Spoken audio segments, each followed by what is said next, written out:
नमस्कार सभी को।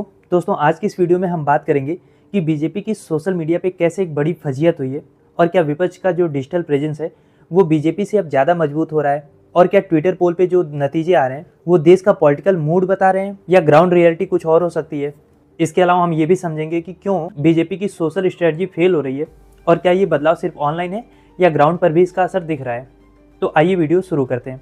दोस्तों, बीजेपी का हारना, वो भी सोशल मीडिया के अपने ट्विटर पोल में, वो भी अपने अमृत काल में, ऐसा नहीं लग रहा है कि कलयुग जा रहा है, क्योंकि ये वही पार्टी है जो हर बड़े चुनाव में जीत की गारंटी मानी जाती है। लेकिन इस बार ना इक्वेशन थोड़ा सा उल्टा पड़ गया। अब आप कहोगे कैसे? दरअसल हुआ ये कि बीजेपी ने इमरजेंसी के मुद्दे पर कांग्रेस की फजीहत करने के लिए एक ट्विटर पोल करा दिया। सवाल उसमें बड़ा सिंपल सा था कि अगर कांग्रेस वापस से सत्ता में आती है तो क्या फिर से इमरजेंसी लगाएगी? केवल दो ऑप्शन थे, यस या नो में आपको बताना था। अब बीजेपी इस सवाल को लेकर काफी कॉन्फिडेंस में थी, क्योंकि अब तक बीजेपी के सोशल मीडिया गेम को अनबीटेबल माना जा रहा था। विपक्ष उससे कोसों दूर रहता था जब बात आती थी ऑनलाइन या फिर सोशल मीडिया प्लेटफॉर्म की। लेकिन इस पोल में हुआ ये कि करीब 47,000 से ज़्यादा लोगों ने वोट किया, और उसमें भी 76% से ज़्यादा लोग साफ ये मना कर रहे हैं कि नहीं भैया, कांग्रेस आएगी तो फिर से इमरजेंसी नहीं लाएगी। यानी बीजेपी के खुद के डिजिटल प्लेटफॉर्म पर उनकी ही ऑडियंस ने उनकी बात को रिजेक्ट कर दिया। और मेरी सलाह तो ये है कि मोदी जी एक पोल और कर दो कि क्या 2014 से देश में एक अनऑफिशियल इमरजेंसी लागू है, और अपने ही प्लेटफॉर्म पे डालो, देखें इसका रिजल्ट क्या आता है। खैर, बात ये है कि जो ये पोल हुआ है ना, इसको एक सिग्नल की तरह देखा जा रहा है कि क्या अब नैरेटिव कंट्रोल बीजेपी के हाथ से निकल रहा है।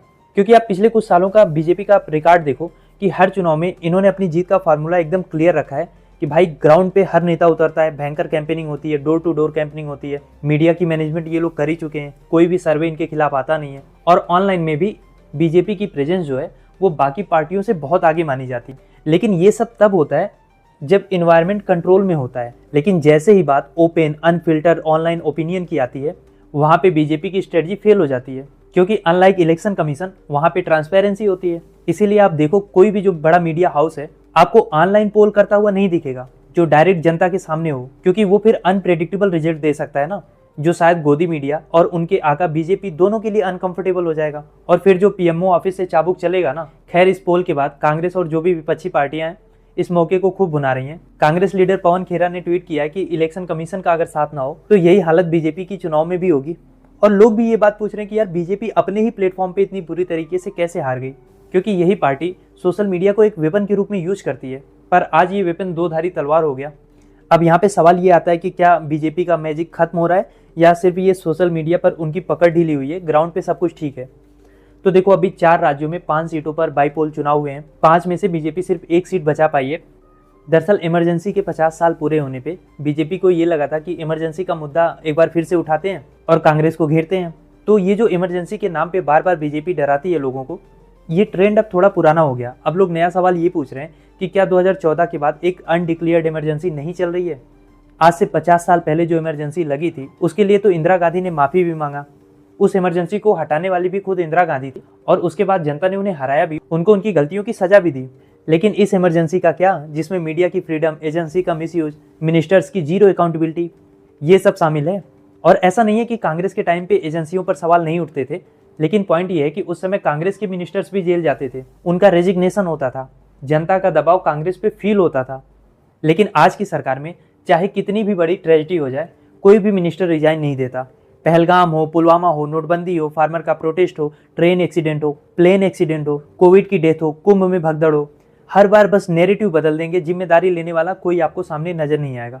पीएम मोदी ने भी बाकायदा इमरजेंसी डायरीज नाम की बुक को लॉन्च किया है, जिसमें अपनी मेमोरीज को शेयर किया है इमरजेंसी पीरियड की, और लोगों से भी कहा है कि आप अपना एक्सपीरियंस शेयर करो। अब प्रॉब्लम ये है कि कुछ लोग तो इंदिरा गांधी के इमरजेंसी के टाइम पे पैदा भी नहीं हुए थे, वो कैसे अपना एक्सपीरियंस शेयर करें? तो उनके लिए मेरे पास एक आइडिया है, वो आज का अपना एक्सपीरियंस शेयर करें। इस दौर में जो एक अनऑफिशियल इमरजेंसी चल रही है उसका एक्सपीरियंस शेयर करें कि कैसे गोदी मीडिया सरकार के चरण वंदना में लगी हुई है, कैसे ईडी को आए दिन सुप्रीम कोर्ट से फटकार लगती है, कैसे इलेक्टोरल बॉन्ड को अनकॉन्स्टिट्यूशनल घोषित किया गया, और कैसे हमारे हाई कोर्ट के न्यायाधीश तक अपनी कुर्सी छोड़ के बीजेपी को ज्वाइन कर रहे हैं और चुनाव लड़ रहे हैं, कैसे उमर खालिद आज 5 साल से बिना ट्रायल के जेल में बंद है। तो ये सारी चीजें भी आप शेयर कर सकते हो। फुल इमरजेंसी तो नहीं, पर सॉफ्ट इमरजेंसी के ये सारे उदाहरण आपको मिल जाएंगे। वैसे अब मेरा सवाल आपसे ये है कि आप बताओ, आपको क्या लगता है बीजेपी के उस पोल के बारे में कि कांग्रेस अगर सत्ता में आती है तो क्या वो फिर से इमरजेंसी लगा सकती है? लिखिए अपनी राय आप कमेंट बॉक्स में।